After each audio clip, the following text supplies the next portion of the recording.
Hi guys, and a big huge welcome to my channel. My name is Karis Anderson and today I'm going to take you through 3 tips for a flatter tummy.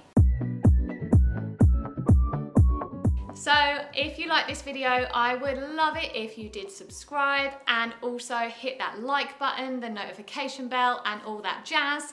Help me support my channel. I'm pretty new here and I would love for other people to get this information. So today in this video, I am not going to be telling you about some exotic fruit from the deep, dark rainforest that is going to magically melt away your belly fat. I'm really sorry, but I don't think it exists. And if it does, then I'm going to be a millionaire. What I'm going to give you is 3 real life tips that you can actually use and implement today that, if you do it, guarantee a flatter tummy. So what we're going to talk about today, we're going to talk about the actual muscles of your tummy and how we can use those to give you a smaller waist and a flatter tummy.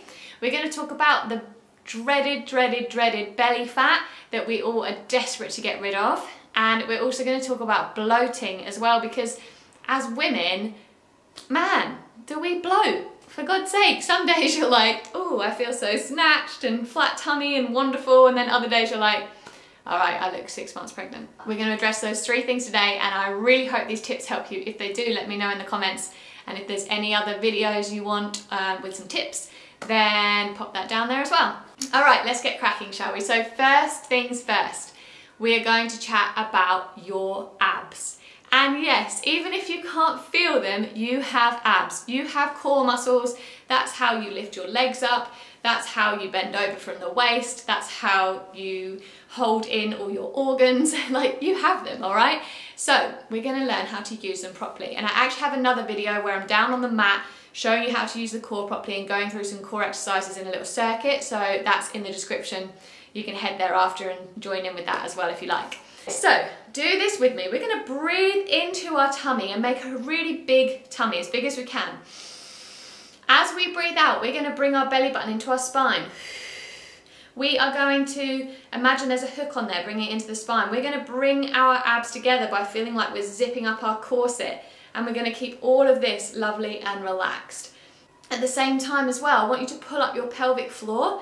Imagine that you're pulling up a little blueberry with your vagina and just holding that core like that. So your core is like a cylinder or a box of muscles, right?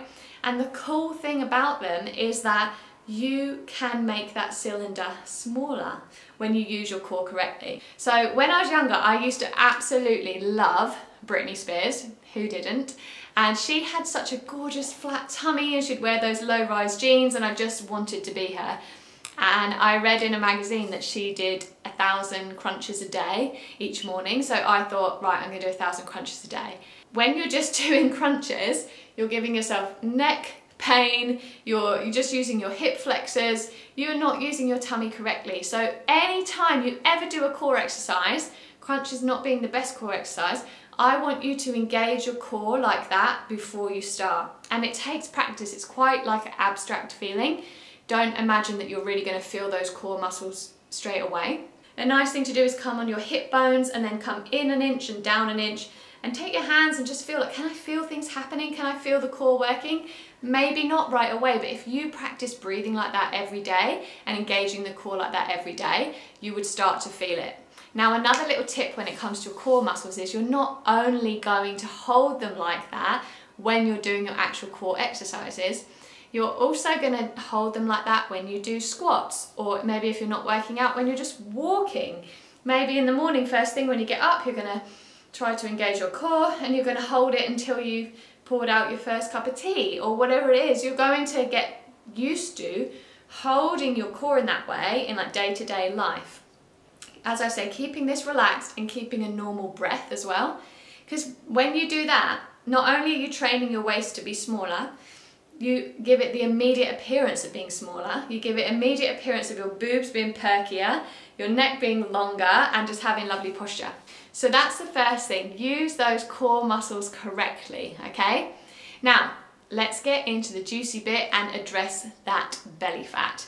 It creeps up on you, and before you know it, you're spilling over the top of your trousers and you don't feel great about it. So we need to get rid of it if we don't like it. If you love it, keep it, love it, enjoy it. But if you want to get rid of it, which I'm guessing is why you clicked on this video, it's a pretty simple process, but that doesn't mean it's actually easy to stick to.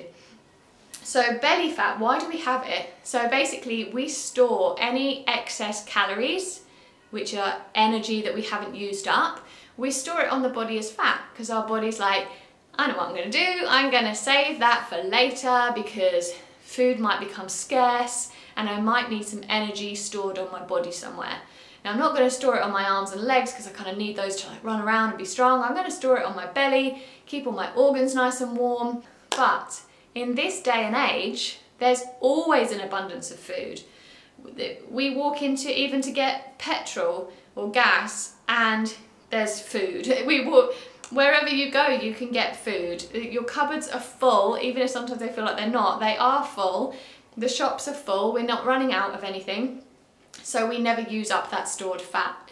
So we need to get rid of it. So talking of that calorie, which is your energy that you store there, we need to make sure we're in a calorie deficit. So what does that mean? It basically means that you are consuming less calories than you are actually using.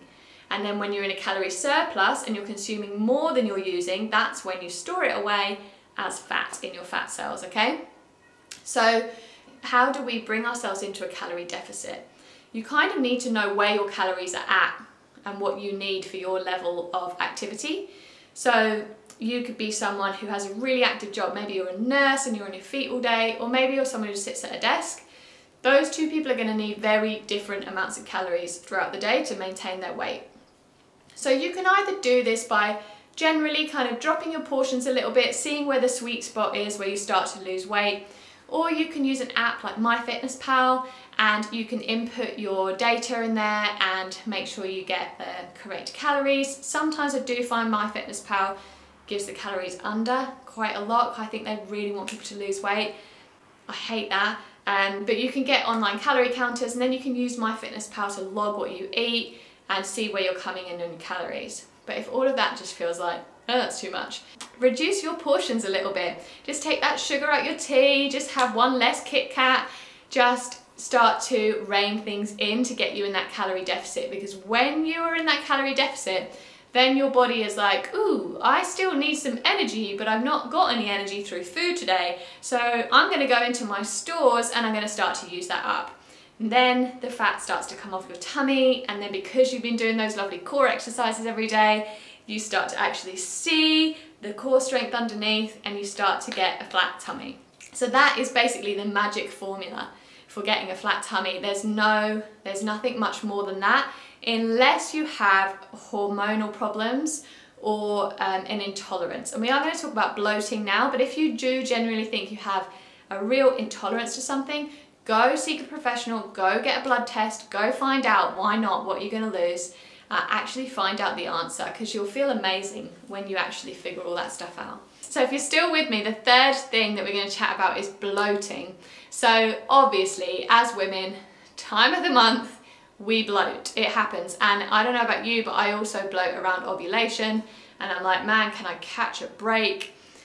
But on the days where I'm not bloated, hormonal, ovulating, or whatever wonders happen to us in our cycle, I have a flat tummy. So I know it's not fat. Sometimes you can feel fat because you feel fat. It's not actually fat stored on your body. So don't panic when you weigh yourself around your cycle. Just know that you do have a cycle and work with it, and we are women and we do these amazing, incredible things with our body, and sometimes that just comes along with a bit of bloating. If you think you have bloating in other times of the day or after you eat, we might need to look into if you have any like intolerances to anything, or if you're sensitive to anything. So you might not be gluten intolerant and be a celiac, but you might just have a little sensitivity to maybe like cheap white bread, and you might be okay with sourdough or something like that. So if you do experience bloating, we're going to keep a little diary when you bloat and what foods you've eaten that day. So keep a diary of your food and then just pop in your bloating symptoms. And we want to try and see if there's a pattern, if there's a correlation. And then when we do, we simply remove that food for a while, see if we feel a bit better. Oh yeah, that probably wasn't the one. If you're really worried about it, go see a doctor or a therapeutic nutritionist. But you can kind of just be like, you know what, cream makes me bloat. I'm not going to have ice cream, full fat ice cream. And then see if that helps, and then maybe later on you can introduce it back in. But you just want to avoid those foods that kind of give you that little flare up, and make sure you're taking care of your gut. So I think I'll do a whole nother video on the gut, but that can be something as well that can stop you from bloating. I just wanted to keep this really simple with some like real takeaways that you can go and do to get a flat tummy, because it's not the be all and end all of, you know, life, and you're not going to feel happier when you have a flatter tummy. But man, you want to feel as confident as you can. Why not put your best foot forward? And why not feel really comfortable in your body? And having a flat tummy sometimes makes you feel like that. Go and try these tips. I'll just run back through them again just to remind you. So first one was to use your core correctly, and we talked about that breathing technique, and I have that other video in the linked in the description for you. And hold that core when you're walking around. Hold it nice and tight. Train it to hold you in, to give you that small waist and to give you that good posture. It's going to help with any back pain as well, which is always an added bonus. And then the second thing was to reduce your belly fat by getting in a calorie deficit. So either moving more or bringing your food down.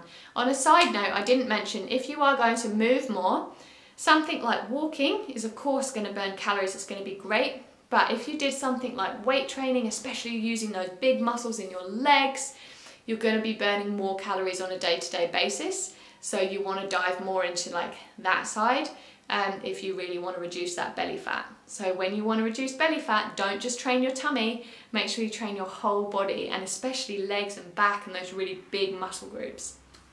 Third thing was the bloating.